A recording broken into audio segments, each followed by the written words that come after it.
bahan pustaka. Pertama, faktor biologi.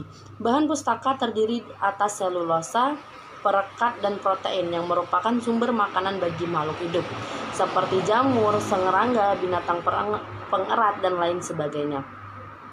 Buku yang sudah terkena jamur akan berubah warna menjadi kuning dan juga bisa membuat kertas menjadi lengket dan susah untuk membuka per halaman.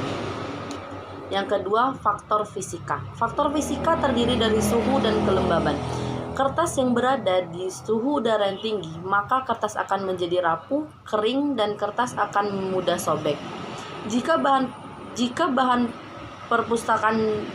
pustaka berada di tempat yang lembab, maka akan memudahkan terserang dari segi faktor biologi. Hubungan suhu dan kelembaban sangat erat. Jika suhu naik, kelembaban turun, dan kandungan air dalam kertas akan berkurang sehingga kertas akan menyusut. Suhu yang ideal untuk bahan kertas adalah 20-24 derajat Celcius, sedangkan untuk bahan film 6-12 derajat Celcius. Kelembaban ideal sekitar 40-50% dan untuk bahan film 20-30%. Selanjutnya itu cahaya matahari. Bahan pustaka jangan sampai terkena langsung oleh paparan cahaya matahari karena akan membuat buku menjadi rapuh. Tidak hanya buku, bahkan bahan audiovisual seperti piringan hitam, kaset, disket komputer. Untuk menghindarinya hendaknya diberikan kain gorden sehingga paparan sinar matahari tidak langsung mengenai bahan pustaka tersebut. Selanjutnya, debu. Debu akan masuk ke perpustakaan melalui pintu, jendela, ataupun ventilasi udara.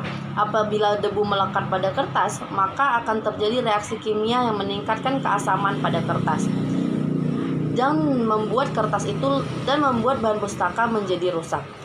Di samping itu, apabila keadaan ruangan perpustakaan itu lembab, debu yang bercampur dengan air yang lembab itu akan menimbulkan jamur pada buku.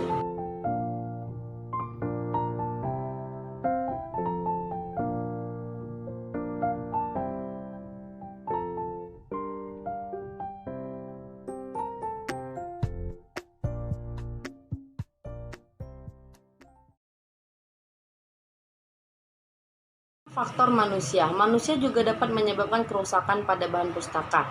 Misalnya, pembaca di perpustakaan sengaja merobek bagian-bagian tertentu dari sebuah buku. Dapat berupa gambar, tabel-tabel statistik, ataupun lain sebagainya. Lalu ada juga manusia yang sengaja membawa makanan ke dalam perpustakaan dan dimakan di sana. Lalu ada juga pemustaka yang sengaja melipat bagian buku yang dijadikan sebagai tanda batas baca. Penempatan buku di rak jika terlalu padat juga dapat terjadi kerusakan pada buku. Jika terlalu dipaksa padat, maka bagian kulit punggung buku akan menjadi rusak. Selanjutnya, faktor bencana alam. Bencana alam tidak tahu kapan akan datang dan tidak dapat kita hindari. Maka harus dilakukan pencegahan sejak dini.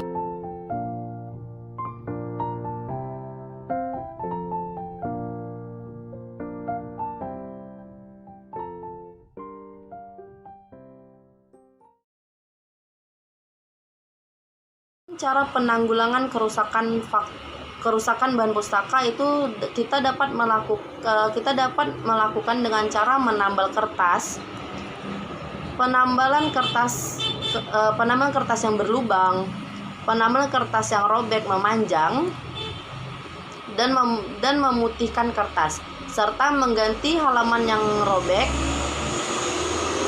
kencangkan benang jilid yang kendur, memperbaiki punggung buku, engsel, atau sampul buku yang rusak. Untuk menghindari kerusakan bahan pustaka yang disebabkan oleh debu, perpustakaan hendaknya selalu bebas dari debu. Caranya, untuk ruangan yang selalu bersih dapat melakukan vacuum cleaner. Untuk suhu dan kelembaban dapat digunakan AC di dalam ruangan agar suhu dan kelembaban dapat diatur, dan pintu perpustakaan jika telah terbuka